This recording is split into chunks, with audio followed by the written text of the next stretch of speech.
La carte d'accès qui n'était pas la mienne, la nuit où mon portefeuille a parlé. Et à 21h48, mon iPhone afficha un rectangle bleu pâle. Carte d'accès ajoutée à votre portefeuille, Hôtel Azur, chambre 512. La cuisine continuait de sentir la mène et la vapeur. La bouilloire cliqueta comme si elle avait un avis. Maëlle était partie 1 heure plus tôt pour un apéro d'équipe budget, rien de sexy. Elle avait dit budgets en souriant, puis m'avait embrassé de ce baiser qu'on donne déjà en manteau. Je restais planté à regarder la carte. Sous le rectangle, un lien, d'obtenir l'itinéraire, je n'appuyais pas. J'aurais pu lui écrire « Drôle, ton hôtel s'est trompé de porte-monnaie ». J'aurais pu choisir l'humour ou la patience. J'ai choisi mes clés. Dehors, la ville brillait comme si quelqu'un avait repassé ses trottoirs. Je roulais sans radio. Mes côtes jouaient déjà une musique insistante. L'Azur a gardé de son ancienne banque un lobby trop sûr de lui, piano discret, plantes silencieuses, tapis qui avalent les bruits en échange de secrets. L'ascenseur, miroir jusqu'au poignet, me renvoya une version de moi qui avait l'air d'avoir rendez-vous avec sa propre franchise. Au 5e, l'air sentait la cire et l'ambition. Le panneau doré m'envoya vers la 512. Je ne posais pas mon téléphone sur le lecteur, l'idée me donnait la sensation d'ouvrir une lettre adressée à quelqu'un d'autre. Je me plaçais un peu après l'angle du couloir et envoyais un SMS, besoin de quelque chose de l'épicerie en rentrant. Non merci, tu fais quoi ce soir? La poignée tourna. Maëlle passa la tête puis l'épaule. Elle me vit, ferma doucement derrière elle. Son visage fit ce mouvement minuscule que je connais par cœur, inventaire, choix, respiration. Ton portefeuille a parlé, dis-je, montrant l'écran. Le mien est trop bavard, répondit-elle, avec un sourire qui n'appartenait à aucun camp. Elle s'adossa au mur, bras croisés, à 2 pas de moi. Sa voix prit ce grain précis qu'elle a quand elle veut être exacte. Je comptais te dire un collègue, et une coupe, et rentrer avant minuit. Ça aurait été vrai mais pas utile. Et qui est dans la chambre, dis-je. Salomé, la graphiste qui redessine les chaises avec son regard. On a signé un gros contrat. Elle a dit viens, je connais une banquette qui pardonne, et j'ai dit oui trop vite. Je n'ajoutais pas de sucre. Tu couches avec elle? Non, dit-elle tout de suite, puis plus bas, j'avais apporté ma bouche comme si elle devait servir. Un silence se posa, pas hostile, celui qu'on réserve aux choses qu'on défait sans abîmer le tissu. Au bout du couloir, une petite fenêtre donnait sur un toit sous bâche bleue, quelqu'un réparait. L'image rendait l'air respirable. Je ne veux ni te surveiller ni te partager, dis-je. Le monde adore réduire les gens qui s'aiment à ces 2 postes. J'y postule pas. Alors tu veux quoi? Dit-elle sans défi, juste une feuille blanche. 30 jours de plein jour. Aucune décision irréversible après 21h. 2 soirs par semaine où on se vole l'une à l'autre pour être ridicules ensemble, pas cher si on doit, courageux si on peut, on rend nos téléphones ennuyeux, on vide le logiciel des fantômes, cartes, invites, itinéraires, on trouve une thérapeute qui n'applaudit pas nos métaphores. Et ce soir, tu retournes dire à Salomé que tu rentres avec tes verbes encore à l'infinitif. Je posais la main sur la rampe comme pour signer.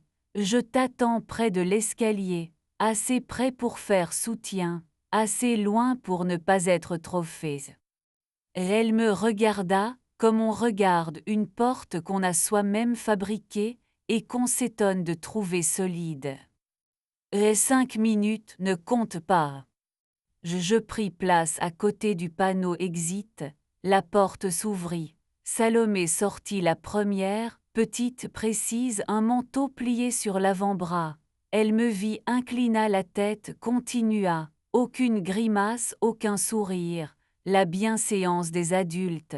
Maëlle arriva ensuite, débarrassée du temps présent. C'est fait, dit-elle. Je lui ai dit que je confondais merci et viens, que j'avais besoin de rentrer pour apprendre à être bruyante à la maison. Alors rentrons, dis-je. L'ascenseur nous rendit de silhouettes plus anciennes d'1 heure. Le pianiste du rôle jouait comme si la ville nous entendait. Dehors, la pluie hésitait entre tomber et être gentille. Jusqu'à la cuisine, nous ne parlâmes pas. Là, on a fait ce que font les gens qui décident avec leurs mains. On a mis de l'eau à bouillir, posé le téléphone sur la table, sorti un stylo. Au dos d'une facture EDF, on a écrit une liste simple, presque naïve, mais à notre taille. Jeudi, annonce avec bruit. Il après 21h, pas de grand choix. Téléphones ennuyeux, logiciels honnêtes. Une danse par semaine, 4 carreaux de cuisine. Un cours avec de vrais couteaux, sans métaphore. Un banc au bord du fleuve, laissez l'eau jouer à Paris. La vérité avant le clic de la bouilloire. Maëlle écrivit à Salomé, me lisant à voix haute, « Merci pour le verre et la perspective, je choisis mon couple, ne me recontacte pas. » Envoyé. Elle retourna le téléphone face contre, puis face visible, comme si la transparence avait besoin d'un petit théâtre. J'ouvris l'app portefeuille et supprimai la carte, un nuage se remplit, se vida, et la vie redevint compacte. Nous avons mal dormi, mais prêt. Le matin eut son lot de factures et de lumière qui n'arrondit rien. Dans nos agendas, j'ai créé jeudi être stupide avec méthode, récurrent, et dire ce qu'on veut à voix haute, quotidien, 5 minutes avant le café. La première semaine, nous avons atterri dans un gymnase municipal, sous des néons convaincus que la sincérité est blanche. Une prof en basket bordeaux nous a pris le pas de boîte comme si c'était une grammaire perdue. J'écrasai l'orteil droit de Maëlle. Elle rit avec ce son qui ouvre les fenêtres. Nous avons avalé des nouilles brûlantes, parlé d'un poème trop maquillé, puis nous nous sommes tus avec tendresse. Le banc près du fleuve nous attendait, aplatissant ses secrets sous nos cuisses. L'eau a exagéré sa consonne et nous l'avons laissé. La deuxième semaine, j'ai surpris mes doigts en train d'ouvrir l'app photo pour vérifier qu'aucune carte, aucun souvenir n'avait intelligemment deviné notre nuit. Je me suis dit à voix haute, petite voix, cuisine, pas saine, que je n'aimais pas ça. Maëlle a pris mon téléphone, photographié notre évier plein, ajouté une localisation. Ici, nous avons ri davantage que nécessaire. Plus tard, elle m'a envoyé un vocal en marchant. Je suis bruyante, tentant. J'ai répondu en mimant une fanfare avec des casseroles. Et évidemment, le sol a reglissé.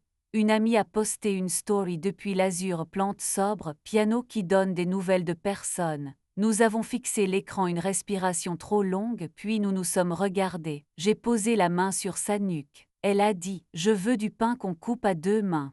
On a obéi. Un jeudi, la vaisselle s'est rebellée à 21h37.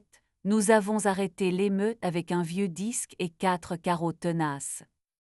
Le logiciel, lui, continuait d'être d'une bonne volonté maladroite. Recommandait Azure, demandait plan. Non merci, dis-je à voix haute comme à un enfant curieux. J'ai enregistré maison toujours en favori. C'était puéril, c'était utile, parfois c'est synonyme. Au bout d'un mois, l'Azur envoya un mail, Jazz sur mezzanine, je le transférai à Maëlle, objet, mauvaise adresse, bonne compagnie. Elle répondit, 2 vers une sortie de secours. Nous y sommes allés. Nous avons choisi 2 desserts à la cuillère en débattant pour la forme, puis nous sommes passés sur la terrasse où l'air s'était souvenu de nous. Nous avons inventorié nos vieilles peurs comme des vêtements à donner. Rien d'héroïque, du précis. Depuis, les machines n'ont pas cessé d'essayer de parler à notre place. De temps en temps, le portefeuille me propose de rétablir une carte supprimée. Je réponds mentalement « Non merci, on s'est rentré ». D'autres fois, l'agenda suggère des lieux pertinents. Je décline, puis j'ajoute à la main un rendez-vous qui ne paie pas de mine. 4 minutes sur le tapis de la cuisine, pas de musique, juste nous. Et ce soir, la bouilloire prétexte. Maëlle traverse le salon en chaussettes, dans mon vieux t-shirt qui lui dit toujours oui. Elle s'adosse au chambranle, lève un sourcil. Tu veux quoi précisément sans poésie? Je pourrais dire un film, je dis. Du toit en 4 temps sur le carrelage, et demain, un pain assez grand pour 2 mains. Elle sourit comme on serre un nœud, son regard glisse vers mon téléphone. La carte. Je déverrouille, lui montre l'écran vide. Ce n'est pas la carte, dis-je, c'est la porte, et elle est déjà ouverte.